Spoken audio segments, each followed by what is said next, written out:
You've got Ty on the line on her podcast. So what's on her mind? And for you now, you are listening to Ty on the line.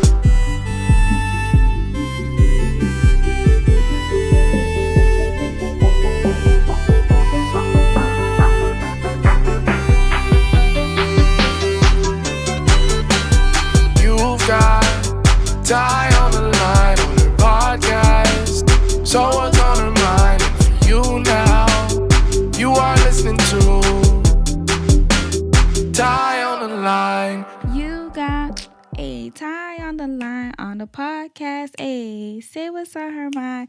Hey guys, welcome back to another episode of Real Life with Tys. Based off of this week's episode, I went ahead and did some research on millennial debt, debt to income, and one more other thing, and I just want to go ahead and share that information with you guys. So the greatest source of millennial debt is 20% of that is credit cards, 21% of it is student loans, and 40% is based on basically living beyond their means, as far as spending money on clothes, entertainment, and other non-essential items. Basically, what they're trying to say is y'all is definitely faking it to make it, and your pockets are definitely resembling that. So also another thing is debt to income ratio. Now, for those who don't know what debt to income ratio is basically how much money you are coming in every month and how much money is going out every month. Your debt to income is the difference. So let's say that you make $1,000 a month. This is just hypothetically speaking, and you are spending $900 a month. That $900 could be going to gas, car, rent, lights, water, etc., and then food. However, when companies are looking at you when you ask for a loan, they look at what are the risks of you actually being able to pay me back my money. So if you're only making $900 a month, if you're only making $1,000 a month and you're spending $900 and you only have $100 of leverage, that means that push comes to shove at the end of the day, if something were to happen, it would be less likely for you to pay me back because you're going to need that $100 elsewhere. Now, that's what companies are looking at, and that's why sometimes people get declined for loans or credit cards or anything in that nature, like when it comes to borrowing money. I hope that makes sense. I know it's kind of a little confusing, but this is the best way that I can break it down so you guys can understand. Another interesting thing that I found out is that unfortunately, women were behind the game when it comes to investing. Now, this primary reason is because women make 82% of what men make. However, they also say that women are less likely to invest. We more so like to keep our money in savings or keep our cash in hand, whereas men are willing to have $0 in the bank, but they are more likely to take those risks and are more likely to invest and turn their money into more money. They're not scared because it makes, what's the saying? It takes money to make money. Scared money don't make no money. I don't know, something about something about that. So if you guys hear this episode, please somebody let me know what's the saying, and I promise you probably after this I'm gonna remember what it is. But so those are some things that I found out this week, and I thought that was pretty interesting when I was doing my research. Darling, fetch me my teacup. This week's tea was Yogi Peppermint Tea. The little message says, give love, get love. This tea helps ease minor indigestion and helps with heartburn. This tea tasted really good. It tasted like peppermint candy, actually. It tastes really fresh and refreshing. I only used one tea bag and I didn't add any honey just because I thought peppermint and honey would probably taste weird together. So like I stated before, it tastes like peppermint candy. So it's definitely on my drinking again list. This week, we go ahead and we sit down with Chuck and we talk about debt to income, we talk about investing, we talk about real estate, and a couple of other things. So let's go ahead and check it out. Hey guys, welcome back to another episode of Real Life with Ty. Today I have Chuck with me and we're going to be talking about investments, budgeting, retirements, and little things like that. So go ahead and introduce yourself. What's going on, everybody? It's Charles, Frederick, Chuck. I'm a real estate agent, mortgage loan originator, car salesman, Uber driver, Whatever pays the bills, I do it all. Hey, you wear many hats. So first, we're gonna go ahead and tell me a little bit about your story. Um, well, really, it started when I was 16 months.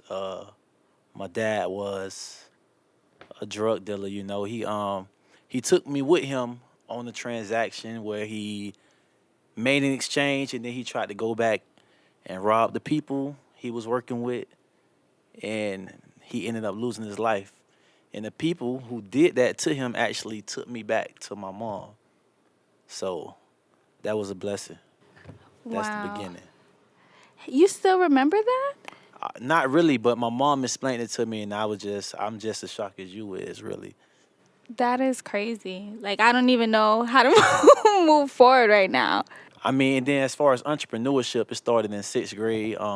I learned the basics about profit and loss. Um, I used to just bring $1 to school every day. Walk the Publix from Congress Middle School, buy a bag of pixie sticks. It was 50 pixie sticks. I make $5 sell each one for 10 cents, and then save $1 and spend $4 for lunch. So that was the basics. Wow. So you've always had that entrepreneurship mindset, like since a kid. Yeah, I was just trying to get some lunch, really, but it grew into something better, I guess. That's good. I know before, some people don't know, but, tell them a little bit about what you were doing prior to what you're doing now. Um, my first venture into corporate America, I was a teacher, a sixth grade math teacher. I taught sixth grade math for 2 years at Carver Middle School. And math came natural to me. I mean, numbers, I learned, like I say, all part of sales. So I learned that early. And I just was able to do that for a few years before I really found out what I wanted to do. How was it being a teacher? How was that experience? I think I would have lasted longer if I would have probably worked with high school kids, middle school kids. They're trying to find out who they are. They first experience with peer pressure, being able to go to the bathroom on their own, and they just want to be cool. So Yeah. they finding themselves. So you find yourself in a lot of situations where they want to talk back. They want to do other things. They want to talk about Kodak and Jordans. Yeah, because at that point, they feel like they know it all. Right. Yeah. And they don't really care for math. So it's a love-hate relationship. Either you like it or you don't. Yeah, that's understandable. So at what point did you know you had to transition from corporate America into your purpose? Well, at first, I really got into the whole financial freedom thing because I was a personal trainer in Daytona with Herbalife, which is like a wellness company, nutritious company. And I did that for a few years.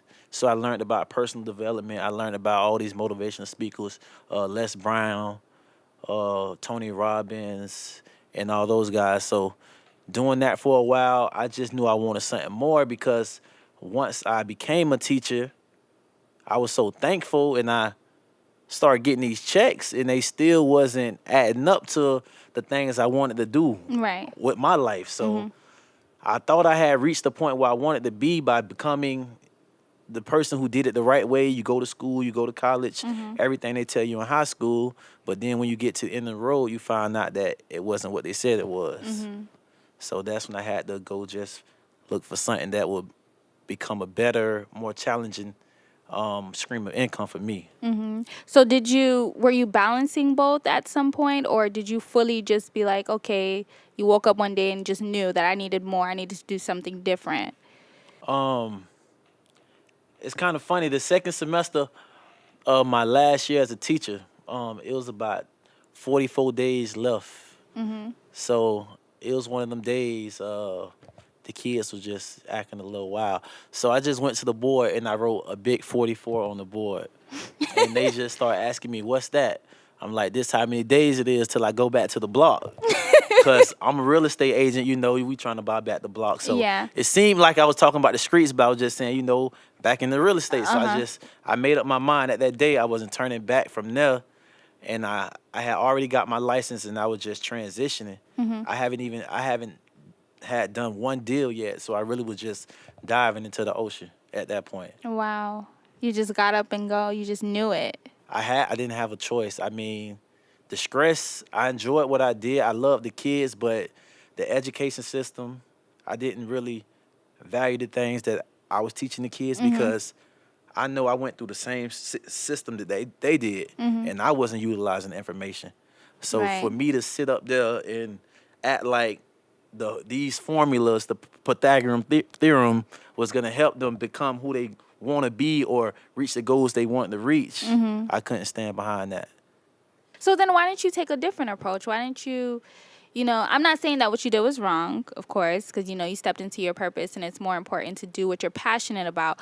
But why didn't you just kind of, be an advocate for those students and be like, hey, I think we should input this or I think we should implement this because I've been there and I know that this is what they need, And the school system in itself, it hasn't changed in the last 50 to 100 years. I mean, you still sit in desk in rows, you raise your hand to talk, and everything has changed from the cell phone to the automotive industry to everything. So there are standards you have to follow. There's tests put in place, and all those things haven't changed over the course of time, and I don't see them changing. Now, I had administrative team who spoke to me about my passion and just said this, you got to take that and find another way to educate because the system is the system.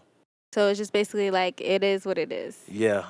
And I mean, I was a youth football coach and I have kids with me all the time. So just them being around me, they see the entrepreneurship and they ask questions and, they learn. They see my work. So you're able to educate them and motivate them in a different way. Right, That's exactly. good.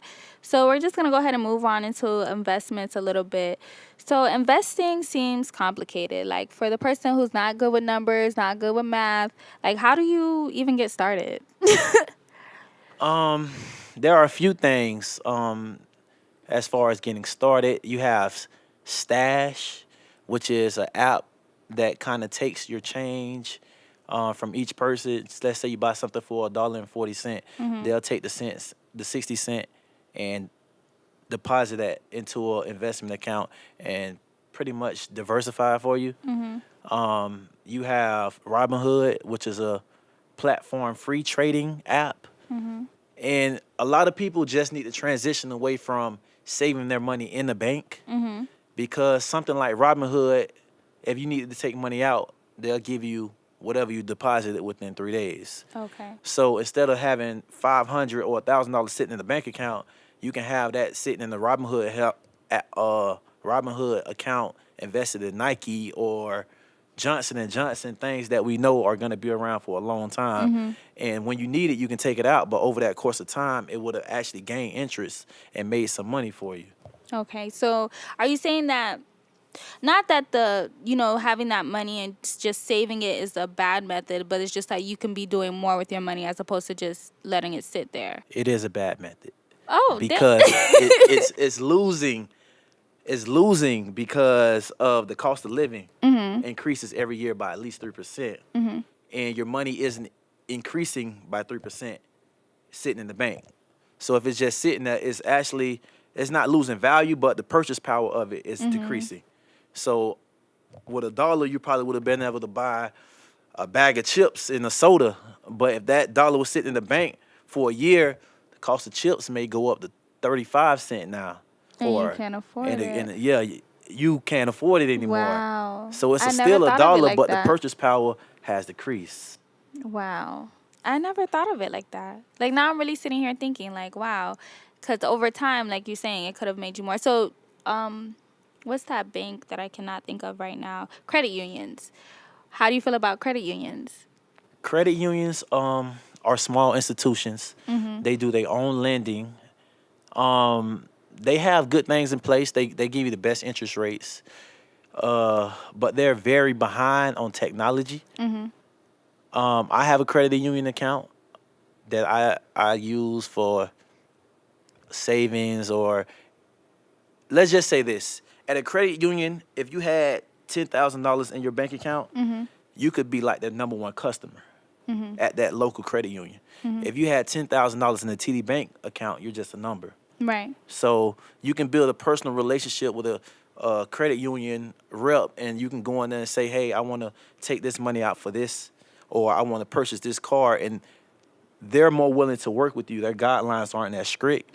Whereas a TD bank or a major bank is black and white. This are the criteria. You either meet it or you don't. Okay. So credit unions are very beneficial. Okay, now I feel a little bit better because I'm thinking about my financial stuff as we're talking, and I'm like, okay, I got a credit union. So I did that good. Yeah, that's all right. What type of investments are available to the average person aside from Robinhood, as you stated before, and the other app that you talked about? What are some other ways that people can start to invest? I feel like the easiest way to get started investing is purchasing a home. If you were between the ages of 20 and 23, if you live with you, your brother, and your sister, and your mom, and all y'all working, or just three people, if y'all making $20,000 a year each, that's $60,000. With that amount of money on one mortgage, you guys can probably purchase a home of $250,000, somewhere around there. If you're gonna be paying rent anyway, you might as well pay yourself. Once you have that mortgage, you have the benefit of appreciation. You have tax benefits. I actually, my year that I left as being a teacher, I purchased a duplex for $140,000. I only had to put $5,600 down to get that. Wow. So I lived in there for a couple months, and then I ended up renting out both sides of that unit for $1,000 each. Wow. My mortgage was around $1,200, and I made like $800 a month just off profit, just off of doing that. And then it went up in value much more than $140,000. I just sold it on March 29th, and I made some pretty decent money on that. That's good. And how long did it take for that, like for you to sell it and everything like that? How long did it take for the value to come up? I bought it in the day before my 25th birthday, July 2017, and I just sold it. So that was like a year and That's a half. change. So, time goes by fast now. Yeah. I know you said that purchasing a home is a good method, and you talked about, being in a house with your family and things like that. But as you know, there's also negatives to going to things with your family. So it's like, what are the negative sides of that? Purchasing a home with your mom, your brother, your sister, because people are probably going to think about it like, hey, maybe I could. But also with everything comes risk. Exactly. So, I mean, if you guys are gonna live together anyway, then there aren't any real risks outside of, hey, one day someone wants to move out, and then they can have that room filled within a week or so. Marketplace, you can find tenants on there, or Section 8, just as a website. They don't need Section 8, but people are looking to move in. So the cost of living in South Florida is really expensive. yes, it and is. someone's always looking to pay for a room. Whether it's just a mom and a daughter, they'll pay $750 to have that room instead of paying $1,200 for a one-bedroom house. Okay. So you're saying there's always another way to get around it, basically. Yeah. So I know we're talking about investments and everything like that, and as much as money is coming in, money is going out, and the debt to income ratio, a lot of Americans are living paycheck to paycheck, especially millennials, like they're always talking about us. So should millennials with debt still think about making investments if you're already living paycheck to paycheck and not making ends meet? Yes. How? Because I was in that same situation. Okay. So I'm speaking from experience where I was paycheck to paycheck, and I still have $65,000 worth of student loans. I had the H.H. Gregg credit cards. I had the Macy's credit cards, like all maxed out. But I feel like America's number one problem is consumer debt. We live above our means, and we use credit cards as a way to finance the things that we can't afford. Right. If you can't pay cash for it, then you really shouldn't have it unless it's going to be profitable for you. So, I mean, I'm somebody who sold my duplex and went back to sleep on the couch so I can make some more money. Okay. Everyone isn't going to do that. Right. Some people like to brag about their rent, But I'm like, if you're going to respect somebody for renting a home, you need to respect somebody for renting a car. That's Because they true. both got to give it back at the end of the day. So, Y'all hear that? All y'all with payments. That's true. But it's like, if you're already living paycheck to paycheck, how do you even find room for investing? people, 9 times out of 10, when they're in the sink or swim situations, they swim. They swim. I mean, if you think about it, after federal withholding, Social Security, and Medicaid on our paychecks, we only see about 75% of that. Right. So out of that 75%, every time we buy something, we pay 7% sales tax. So that's another percentage of our income gone. You really got to sit down and create a budget and kind of put things in order instead of just swiping. You need to know where every dollar is going. If you account for every dollar and say this 10% right here is going to be dedicated to investing every month, that's just a slow way to kind of create some momentum to move towards that. That's true. Have you heard of Dave Ramsey? Yes. Of course. Okay, so how do you feel about his method of, you don't need any credit cards, only pay cash, you don't need to build credit that way, you can build credit other ways. Y'all can't see his face, but he laughing right now. So what do you have to say to that? Do we need credit cards? I mean, I'm a big fan of Dave Ramsey. I am too. I read his book, The $1 Million Makeover. But I feel that Dave Ramsey is from a different world than we Generation. are. Yes, that's true. He don't walk we walk. He don't talk the talk we talk. So his methods isn't universal for everyone. But I do think, as far as consumer debt, you shouldn't use that. But I'm someone who would take a credit card and max it out to finish a rehab project that I'm doing. Okay. Because I just started flipping homes as well. So I like the leverage. I was able to use $5,600 to pay to get a $140,000 house. So long as that $5,600 is gonna bring me back income, then there's nothing wrong with having that debt. As long as you know you're able to at some point pay it back. Right, I wasn't Okay. paying it. It paid for itself by the tenants that were in there. Okay. So you got to leverage that credit to be profitable. But now if I'm just gonna go buy a TV, then that isn't the best benefit, because everything you purchase is either an asset or a liability. It's That's either true. putting money in your pocket or it's taking money out. So you just got to choose. That's true. So we're going to move into money a little bit. How much money should be in your emergency cash fund?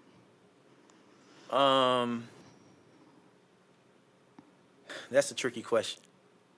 Why do you say it's a tricky question? It's all about your discretion. It's all about your risk. What type of things you have in place. If you have kids and they have needs, then you definitely need to have some things in place for your kids.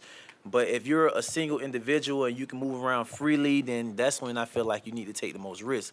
You don't really need to worry about saving. You need to be taking chances and trying to put yourself in position so you can create wealth. But like I say, I have a son. He's 9 years old. I'm just now really getting money saved, and I didn't have any money saved. Now that I just closed this deal, I got some money saved. But I'm a risk taker, so I bet it all. I bet it all. If y'all not a risk taker, Chuck, like, hey, I don't know what to tell you. I mean, but like I say, if you have kids, you need to be. But like most entrepreneurs say, while you're in your 20s, that's the time you need to take the most chance, create businesses. I had an ice cream stand selling Italian ice. I did the auction thing. I sold cars. I ran a concession stand and made, like, you got to try everything and see what works. See what works best for you. Okay. So what age do you start investing for retirement? If we're making mistakes, so all are in our 20s, taking risks, trying to figure it out, at what point do you like, okay, now I need to start saving? Because, all that talk about Social Security might not be around by the time we get to it. And the fact that we may not be able to cover ourselves, at what point do you say, like, okay, I need to set aside this amount of money for this time? As far as retirement, if you want to get a Roth IRA, is a more aggressive retirement account, and you can contribute up to $5,500 a year into that account. That's something you can probably use as a retirement vehicle if you're an entrepreneur, because we don't have real benefits. But just my duplex, if I would have kept that for another 30 years with the cost of living increasing every year, after 40 years, each side probably would have been bringing in $2,200 a month, and it would have been paid off by then. Right. So just off that one duplex, that would have brought me in $4,400 a month, which would have been almost $50,000 a year. Yeah, That's my retirement right there. there, right. So one property could potentially be your retirement if you put yourself in that position. Okay, Chuck telling y'all go buy some properties. Now, you do mortgages, you're into real estate, so we're going to get into that. So, as you know, like, history often repeats itself. We're at about 11 years since the last big market crash. Do you think we're expecting another one? I think we're due for some adjustments. I don't see a huge crash coming because there are a lot more guidelines in place. Before, and I was in high school, middle school previously, but just watching movies like The Big Short and things, you kind of can see how the market was prior. People were getting their pets as co-signers on the mortgage, and they were giving loans to strippers who didn't really have stable income. So it's a lot more guidelines in place as far as lending, and you have to have a steady work history in the same industry. You got to have a certain amount of savings. They won't let you go over a certain amount of your income. So a lot more things are in place to kind of prevent a crash. But with all the home flippers and everything, if you buying a house on Cherry Hill right now, you're going to spend at least $180, $190. So it has to adjust, but it won't be a crash. Okay, understand. What are some pros and cons of the market crash if there was to be one? Crashes, the cons is people losing their homes. Right. Kids growing up in a house with their mom and their family, and somebody knocking on the door telling them they got to leave. So you never want that to happen. That's a sad case. But on the other end, you have the cash buyers. Houses are cheaper. And you can get a home for $50,000-$60,000 as a short sale, where right now you can't find a home anywhere in South Florida for under $110,000, $120,000. And that's not even big houses. No. That's the crazy part. Like a 2-bedroom in a decent area is like ridiculous. $170,000. I've been looking. Yeah. So it's gonna be real bad. If you paying $110,000, $120,000, that's gonna be a trap house, empty, vacant. Because they know it's a lot of flippers out there. A lot of people, learning how people are becoming wealthy. Right. The information is This is out the there. movement right YouTube, Google, everything you want to know is on the internet. So with that, prices are becoming way more competitive because you have a lot of more people that understands the game now. So with that, it comes a cost. Right.